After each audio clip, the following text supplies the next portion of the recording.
শুধু এনজিও নয়, এইসব সংস্থা প্রশাসনের ভেতরেও ঢুকিয়ে দেয় তাদের মতাদর্শ দ্বারা প্রভাবিত লোকজনকে, যারা পশ্চিমা দৃষ্টিভঙ্গিকে একমাত্র ন্যায্য আদর্শ বলে ধরে নেয়। সময়ের সাথে তারা হয়ে ওঠে রাষ্ট্রের অভ্যন্তরীণ নীতি নির্ধারক ও থিঙ্ক ট্যাঙ্ক। আইন প্রণয়ন, বিচারিক সিদ্ধান্ত, এমনকি শিক্ষানীতিতেও তাদের প্রভাব সৃষ্টি হয়। প্রশাসনের ভেতর গড়ে ওঠে এক ধরনের অন্তর্দ্বন্দ্ব, যেখানে রাষ্ট্রীয় স্বার্থ নয় বরং বাইরের দাতা সংস্থার পছন্দ অপছন্দ হয়ে ওঠে নীতি নির্ধারণের মানদণ্ড।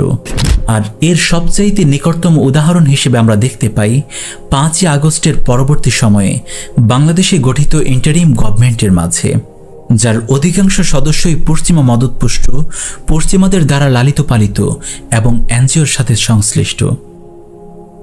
সবচেয়ে ভয়াবহ দিকটি হল মুসলিম সংখ্যাগরিষ্ঠ রাষ্ট্রগুলোর ভেতরে শরিয়া ভিত্তিক জীবন ব্যবস্থাকে মানবাধিকার লঙ্ঘন বলে ন্যারেটিভ দাঁড় করানো। নারীবাদ, সমকামিতা, ধর্মনিরপেক্ষতা, এলজিবিটিকিউ এসব পশ্চিমা মতাদর্শকে মানবাধিকার বলে চাপিয়ে দেওয়া হয়। ফলে ইসলামী আদর্শ আর রাষ্ট্রীয় কাঠামোর মধ্যে তৈরি হয় বিরোধ। মানবাধিকার কমিশন, এনজিও, সিভিল সোসাইটি সব মিলিয়ে এটি মূলত এক ধরনের নতুন উপনিবেশবাদ।